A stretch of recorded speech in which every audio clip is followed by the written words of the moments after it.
Hello there and good afternoon. Welcome back to another Mason Speaks podcast. And today with me, I've got Steve Goode. Steve, how are you? I'm fine, thank you. How are you, Mason? You all right, mate? Yeah, not too bad. Thanks very much for asking, Steve. Steve, you're the chairman for Worcester City Football Club. That's the city which I'm from, based in.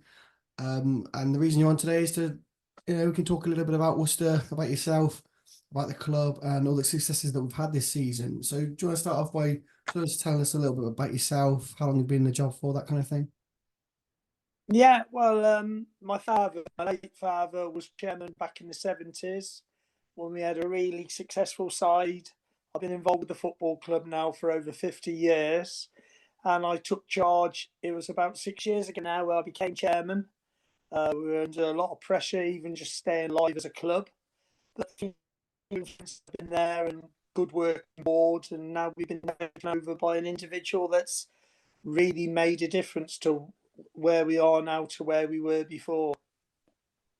Yeah, I mean, you can see clearly from the results we've had of late, considered compared to what they were last season, for example. I mean, it's a completely different environment. I mean, we're top of the league with five. Last time I checked, top of the league with like 5 games in hand on second place.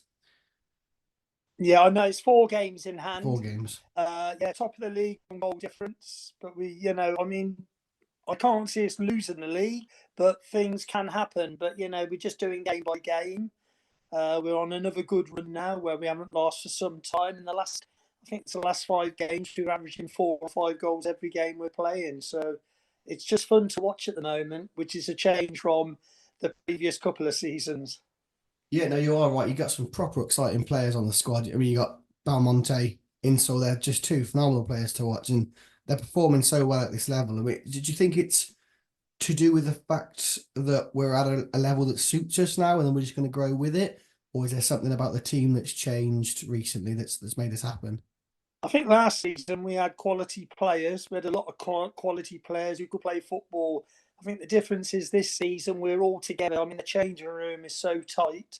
We've got a load of local lads that play for us, and players are playing the badge now, which is really important. I mean, you look at our captain, Macy, even when he wins a challenge, it's just as though he scored a goal. His actual reactions on the pitch. I think people appreciate what Chris Corn, since he's come in, what he's trying to do as a team. We've got players from higher leagues that have come down. They have played higher leagues previously, and they're just doing the job for Worcester now. But I think everybody's enjoying Saturdays and midweek games. I mean, players moan when games are called off because all they want to do is play football. And like I said, at the moment, it's so enjoyable to watch a team that actually try and play football the proper way, which is passing from the back through the teams. And I mean, the front line, every player can score goals. And I think we got 3 or 4 players now who's all scored 20 plus goals this season. It's just phenomenal what they've managed to achieve and how they managed to turn around how they were performing to what they are now. It's just such a huge difference. And I think what you said about they're playing for the badge now is so important. When you've got something to fight for, you're more inclined to fight for it. Yeah, I mean, definitely. As I say, I mean, last season I believe we scored 36 goals. This season we've scored 133. So that's a major difference. Some people think our league's not as strong, but the last couple of games in the Vars where we beat Lichfield 3-0 and we beat Stourport yesterday 5-1, you can see that it's the team. It isn't the league. Yeah, It's the yeah. teams we're playing. We are such a stronger team than what we have been previously. Oh yeah, I mean 100%. I mean that's the thing because I mean we're ninth tier English football, which for anyone who's not too clued up on the sort of the league system, we're not the only ninth tier league, are we? There's other leagues across the country which obviously also compete at that ninth tier. So people might have it in their idea that the league that we're in specifically isn't quite as challenging as another league of the same tier or a tier higher above. But like you say, with the cup games that we've had, now we're on to the round of 16, on that road to Wembley, if you will. Then and we're still winning games, we're still having good games and getting the fans involved. Well, that's right. I mean, yesterday we played Starport. We're now in the quarterfinals of the Vars, so we're one more game away from the semis. Then it's a two-legged semi-final. Then it's Wembley. So but our main objective this season is promotion. That's what counts. The Vars is a bonus. We're also still in a couple of League Cups where we're in the quarter-final of the one and a semi-final of the other. But all these games come in thick and fast. It's just keeping the club moving forward. And as I say, the goals we're scoring of late, if like anybody watches the highlights on our YouTube videos, what we do, some of the goals are just outstanding, especially the team goals. The pass and move, it's just like watching teams that are 2 or 3 leagues above where we are. And that's where the idea of the team being a team rather than a group of individuals playing is really coming into its own with Worcester, because they are playing like a team and not playing like 11 players of football players. They're playing like a team of football players, and that's a huge bonus for. I mean, regardless of results, if you're playing like a team, you're more enjoyable to watch, in my opinion. If you're playing together, you're grouping up, you're doing what you're doing with each other rather than just doing your own thing on the ball. That's what makes a football game enjoyable to watch. Um, with that being said, is there any reason why you think it's happening now? Is it the management? Is it the new owner? Is it what's the change? What's the difference? I mean, I think Simon getting involved with the club is a massive difference because there's lots of things we're trying to do off the pitch, which we struggled to before because of finances. So, of course, Simon coming in and he's a Worcester man. He's also involved in the youth setup. He runs one of the teams. So he's doing really well there. We've got Chris Corns in, local lad again. People know him. People want to play for him.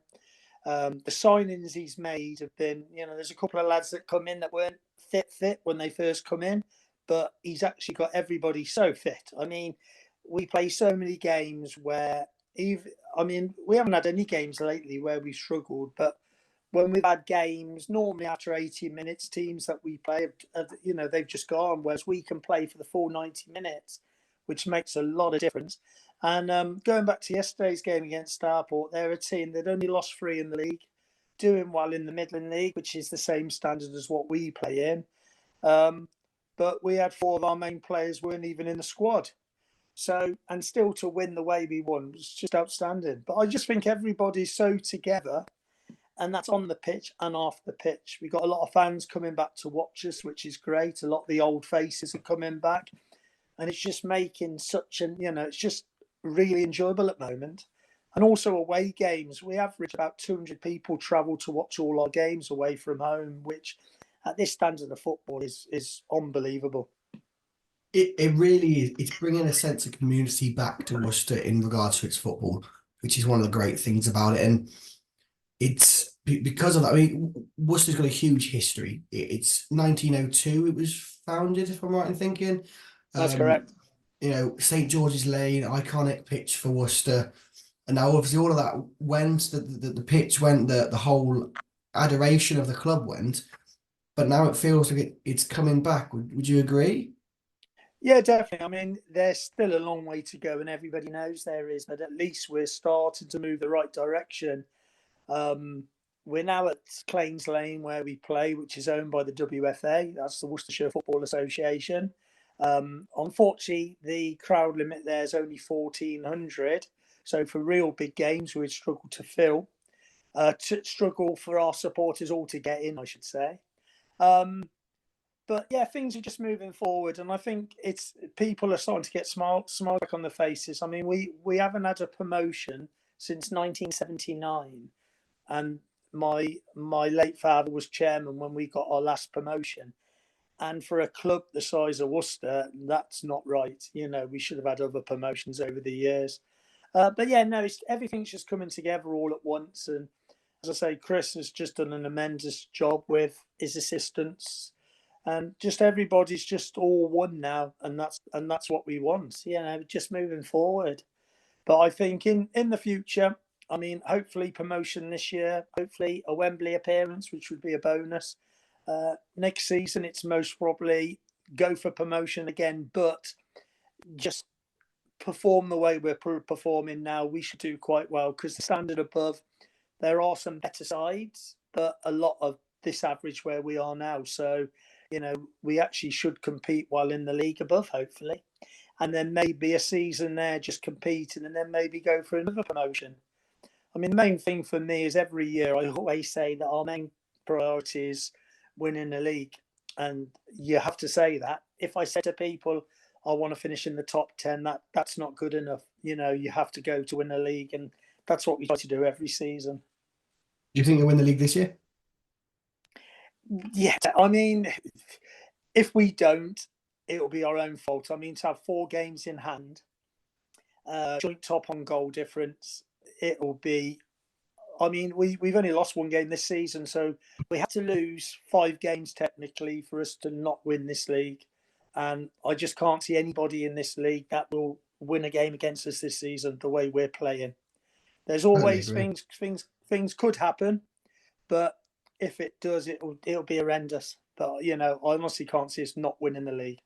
No, I feel the same. I know obviously being a little bit biased, being a Worcester fan, but it's you just when you are that dominant so far in this season. We're February now. We've not got that long left in comparison to what we've already played. You'd think you'd put your money on it, wouldn't you? I mean, well, I would. It's likely. We hope. Obviously, like you say, nothing's guaranteed, but it stands a pretty good chance that this season we'll finish up top and that'll just be phenomenal. And you mentioned about a trip to Wembley this season. I mean, what would that mean to you personally? Oh, it'd be unbelievable. It'd be a dream come true, really. I mean, it's something I think I'm a fan at the end of the day, and just being a fan, I'd love to go to Wembley. It's a bit different being chairman because, of course, you go in different areas, but then you feel if you do get there, I'd like to stand with my mates on the terraces and the boys rather than go in the royal box. But would I ever get in the royal box again? No, I wouldn't. So, yeah, it'd be a dream come true. And I think all the fans it'd just be a special day for everybody. And I think support wise, I mean, the amount of people that would go, you're looking at 20 to 25,000 supporters, in my opinion. Yeah. I mean, people laugh when you say that, but Wembley appearances, you get like the Worcester fans will go, you get people from around the county will go. And Worcester's got a massive support base around this country. We got fans that come down every week from London. We got people from Preston, Manchester, Nottingham. They all travel everywhere to watch Worcester play. So I think for those supporters, it'll be extra special because, the amount of miles they rake up every season to watch their team is just out of this world.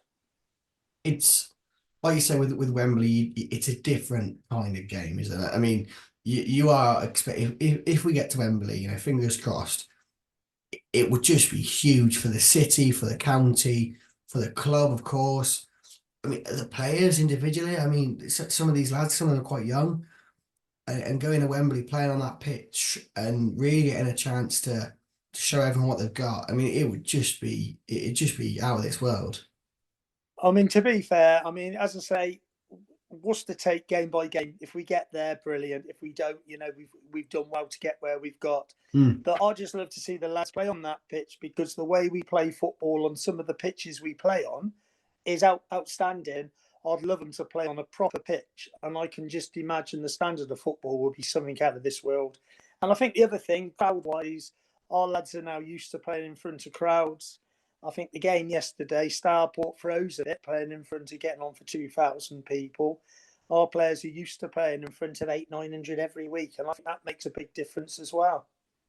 Yeah, I mean, it takes away some of the nerves if it's something you're used to. Because if you're first time you go from 15 people and 10 of them are family members, then it's different. It's a lot different, and that's but it's part of the football journey that everyone goes on, and it's so inspiring to see everyone coming together for the city. You mentioned about the different grounds that you play on and about Claines Lane with its a limit on how many fans can be in. Is there any news on any potential new ground as of yet that might not be sort of known well yet, or is it all just sort of hearsay? Well, no. There's a talk about us moving out towards Fernhill Heath. That's all in the press at the moment. Are we, everybody involved with the club, people get behind this move because it's something that will be good for the area as well as ourselves, especially. But yeah, it's just moving forward. We just want everybody to sort of show their support. I just think it'll be brilliant for the area. Unfortunately, I say Claines is a nice place, but it's just not really suitable for where we want to go. And this new facility won't be massive, but it will be better for what we want. And I think it'll be, somewhere proud for anybody living in that area will be proud of what we're trying to do. So yeah, there are movements again. We're planning forward to eventually move, but that's all. At the moment, it's early stages. There's a meeting soon coming up, so people can get there. That's all in the press, etc. So we hope people will show up and show their support. But yeah, I mean, since I've been chairman, when I first took over, we were playing at Bromsgrove, which was a nice facility, but unfortunately, you can't live on gate receipts only. Claines Lane, at least we have got facilities where we can get money not just from the football. We can get it from the bar takings. We have the food. We do draws, etc. But the end of the day, to have a successful football team, you need the investment, which luckily Simon's come along and helped. But it isn't just about Simon putting money in. The club need to raise money as well. And hopefully everybody working as one, that will eventually come, and yeah, things will move on. But at the moment, we're happy where we are, but we definitely do need a new thing, like a new arena, and hopefully the one at Fernleaf that's being planned will come and it'll be successful for us. I mean, that'll be a huge boost for anyone involved in the club, anyone watching any of the players, because you'll have something you can call your own. You'll have something that is ready for what's coming. And it'll just be, everyone will hopefully, like you say, get behind it and get stuck in with it. That'll be the ideal way going forward That's with the right. stadiums.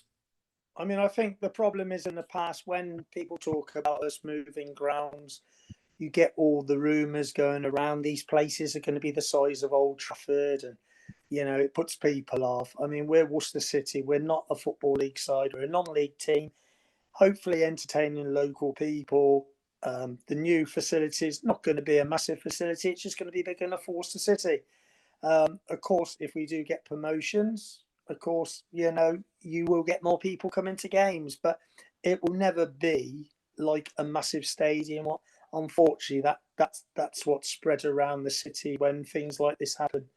And hopefully, I say people will get on board and support us, and hopefully, at some point that's where we'll be going. But if that doesn't happen, we'll just carry on. But the problem is around Worcester, you're very limited, and I think like sports facilities all around Worcester is getting less and less. And I think it's important that there are facilities available for the young kids. We've got a real good youth setup, which we've got over 20 teams, and it's somewhere people can go there, and hopefully some of those players will go on and play for Worcester City. Some might go on and play football for the Football League sides.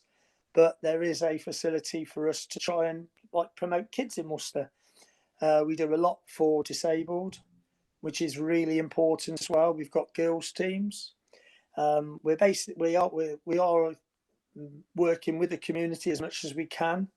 And if people come along and watch some of our matches and they see how many young kids come into games, it'll open some people's eyes, because I'm sure people don't really. I think a lot of people think it's all the older generation that watch football, but Worcester, I would say, maybe a quarter of our attendance are young kids now, which is great to see. Yeah, I mean, I went to a match a couple of months just before Christmas. I think it was a few weeks before Christmas. Can't remember for the life of me now who we played, but I went to a match at Claines Lane, and you're right. There was all sorts of walks of people there. There was the young kids, people my age, fully fledged grown ups, and there were some of the supporters that have been coming for years, and it's nice to see everyone coming together for that sort of thing, and that's really what it's all about.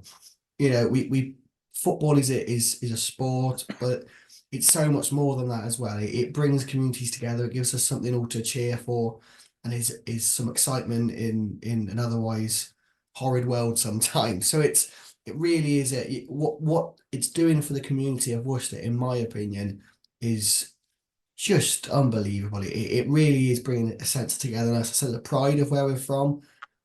And it's just something that we can always have and hold to. I mean, things like going back to what is it, the late 50s, that Liverpool match, 2-1 Worcester City, that's something that will be remembered forever. And what we're doing now is we're making those sorts of memories again. If we, like you say, one step at a time, one game at a time, wherever we get to is great. But what we're doing is creating a foundation for those memories to be made again. Yeah, definitely. I mean, something I say is, I mean, people talk about football league size. I mean, I used to follow the Albion back when I was 16, 17, 18, that era. But if let's say you went to watch Villa tomorrow, you'd sit by somebody, you'd have a chat, and you'll say you see you next week, and but you won't see him next week. If you come and watch Worcester City, you'll have a chat with somebody, you'll see you next week, and you will see him next week. And I mean, the friendships I've made over the years have been immense. You know, the amount of people that know me and come up to me. And I mean, there's lots of people I've got no idea who they are, but they're people that know me through the football club. But yeah, that's what I say to a lot of people who come for the first time. If you come, I guarantee you'll enjoy it. You'll make a friend, and the following week you'll be having a pint each or having a coffee, whatever, and you'll end up being friends for life because non-league football, you see the same people week in, week out. And I mean, you know, the friendships I've made and the friends I've got where I go out regular, they're all people I've met at the football club. So to me, it's the place to come along, especially if you're somebody, you might be on your own, you might have just moved to Worcester, you don't really know anybody.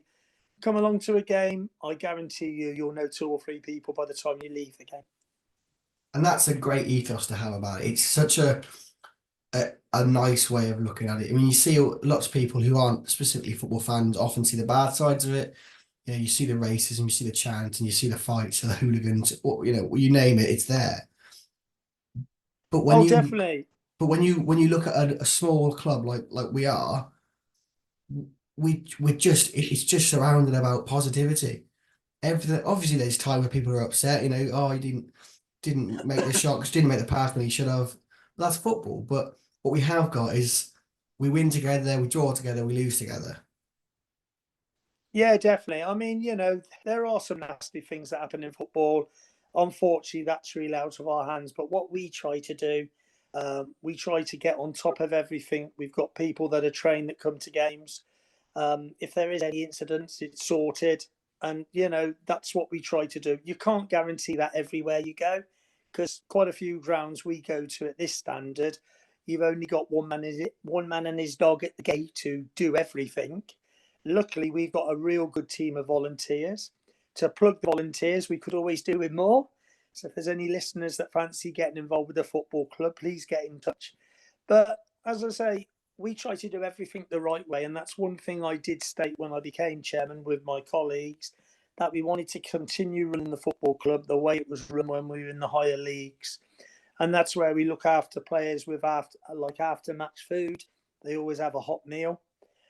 We got a lady that called Mal that now does it. She does a cracking job. She makes cakes.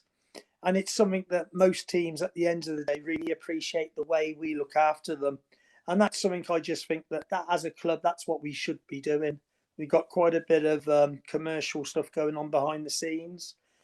We've got a lot of sponsors that come to games. We try and organise golf days, after dinner speaking, those sorts of events. And those are things we got planned for the future. So hopefully some of your listeners might be interested in even coming to those events. But it's something we are just trying to do everything the right way. And like I've said before, it's all baby steps. It's things a lot of us haven't really been involved with in the past, but we've got the right people on board now that are actually making us more professional than what we were previously. So it's just at the moment it's a shining light at the end of the tunnel. That could change overnight. We all know that, but how we are at the moment, things are so positive, and it's the right time to be a chairman of a football club. Definitely, definitely. It's just after everything that's happened in recent years with COVID and the league's been abandoned, etc. It's such a perfect time for it to come good, if you like. It's an ideal way to carry on doing what we're doing and taking everything day by day and just always making sure that the next day we're doing something better. We're always going forward, always progressing. And I think anyone who knows their stuff about the club, about the city, is, you know, forever grateful for what Chris, what the boys, the players, and everyone involved in the club have done for the team, for the city, for everything. Yeah, I mean, to be fair, when I first got involved, it was more to bring back my dad's memory, because things had gone really bad when I first got involved, and I was thinking how he would be feeling now if he was still around. That was my main concern. My other one was, I've got two boys that the one manages a team, the one's a referee now. Both used to play, and my ambition was to both of them to see us get a promotion. And this is the season. I hope it's going to happen. As I say, the Wembley appearance would be the icing on the cake, but that's when I first got involved. But since I've been involved, it's like it's part of my family now. I mean, I've got a very understanding wife who understands that football's a high priority in my life. Goes a long way. And when she married me, when she married me, she knew football was like really important. And luckily, she likes sport as well, so she used to come regular with me. Not so much now, but she's always been behind me. And I think to be a successful person in anything, you need the family that give you 100% behind you, because you can't do it on your own. And we sort of don't talk about what goes on, what happens in boardrooms stays in boardrooms, but she knows when I've had a bad day, and she always cheers me up. There must be a nice steak and chips. Perfect, and that is just a perfect way that we can come to some sort of conclusion on this, because I could honestly talk to you for hours about this, but I'm sure you've got more important things to do than chat to some guy on the internet.